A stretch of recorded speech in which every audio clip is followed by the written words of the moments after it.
Kao kanyo pod wantiere ka. Sirkal mondo mi olos lwasi makare ni ne jopiny, ne jotimo ohala, gi ji mathoth mapod ntiere kar ka. Ka gichano mano mar medo kinde. Mano en mar ng'uono e weche mag osuru. Kunya pime yo machal nade. Ma wacho ni en tax amnesty gi dweche 6. Tiende nang'o ne japiny. Ma en gimoro ma nitie paro mag chik ma bende ne owito oko cha. Ka en achiel kuom gigo ma iduoko. Bende en moko madhi kelo fungruok ne japiny. Tax amnesty osebete. Tiende niya. En yore mag ng'uono ni kuom interest kata penalties kata gigo mano timi nade. How do we call interest ki penalties gi dholuo? Mago yuto kachiel koda ka fai ma bende pono no goi kuom rem chulo gik moko. Yude fai e mamanyo. Fai migoi sama okichudo. For example, kano nego bed ni chulo kiare kata Sh10,000 by tarik 20. Tikalo ma in by tarik 20 na pok ichule. Idonje dwe manyien tarik 1 tarik 5. Nitie fine mitimi nade migoi. Koro fine migoi ni omedre wi pesa monego bed ni miyo kiare. Koro kodhi bed Sh10,000. Odhi bedo Sh10,000 gi wiye. Koro kiare no biro gi wach moro ni amnesty. Amnesty tiende niya. Iweyo ni ketho mari kata iweyo ni pesa fwai mano timre nade. Mano chaji kuom lewo chulo kiare cha. To koro idhi mana chulo principal tax. Principal tax tiende niya. Mano osuru monego bed ni chulo 10,000 cha. Mano emiluongo ni principal tax. Fine cha mago penalties.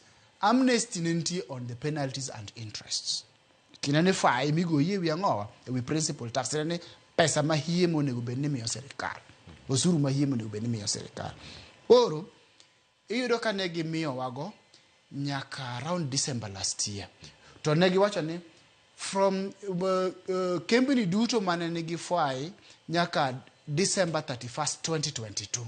Mago ni timo nade? Nigolo ni oko. Tene ne gitemo lombowa. Nikech boro ni ji mang'eny ok dhi chulo tax nikech iyudo nego bed ni chulo kata 10,000 to gino koro osemedre mochopo 100,000. Nikech fai ma medre dwe ka dwe. En penalty and interest. Penalty and interest. Mago fine.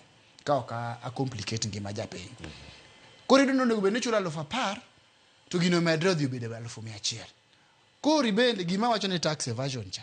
Tiende ni ok idwa dhi chulo osuru nikech koro rach. Koro ok inyal. Osebedo gima ok inyal afford. Koro sirkal nobiro gi wach amnesty niya. Koro wawe ni fwai ka to inibi miwa principal tax. Tiende ni miwa mana gimo nego bed ni miya wacha to fwai wagolo ni oko. Koro ne dhi miyo japiny yot. Mondo 10,000 ne cha otimre go nade. Oringo go dhi ochul to 98,000 cha otimruok nade. Ogol ne japiny. Tiende ni lombi koro mondo ibi. Mano ne ni kare kendo ne en chik mana rwako. To no ber. Taparo ni mondo giparno nego bed ni giduoke. Tiende ni the minister noseneno ni kanu wachiwo amnesty. Ere kaka notimre nade? Ere kaka nokonyo kiare kata ere kaka nokonyo sirkal. To a finance bill 2024-2025 nonego bed ni extend for another 6 months nikech ne en gima ne rumo ka higa no rumo. Iwinjo? Ka chik mar omenda notimre nade? No rumo. Nonego bed ni gi extend for another 6 months. Through finance bill 2024-2025. To nong'udhe oko. Tiende ni koro gino wach amnesty notimre nade? Nochako dok murumo. Tiende ni jopiny nodok e tabu cha mar koro kendo koro chulo principal tax ni osuru monego bed ni miyo sirkal kaluwore go ohala mitimo kod fwai ka bende koro timre nade ichulo. Koro apani ne gisebet piny ma ging'iyo ni golo fai ni ne dhi konyo jopiny. Jopiny koro ne medo kelo tax. Tiende ni bei nodok piny koro ne gitimre nade? Ne gikelo. Koro mano ka gitimo sani en gima rwako. Tiende ni jopiny mang'eny go pe sirkal ma gin go. Let me tell you. Sirkal pok onyiso maber gowi ma japiny nigo oko kacha. Ginyiso mana gima gichoko. To ok they are not clear kata ok giwach maler gowi ma japiny nigo. Ka wacho ni kaka koro ng'at ma is a practitioner kata ng'at ma ng'iyo weche mag usuru ne kastembe ga pile pile gowi ni oko ka mang'eny.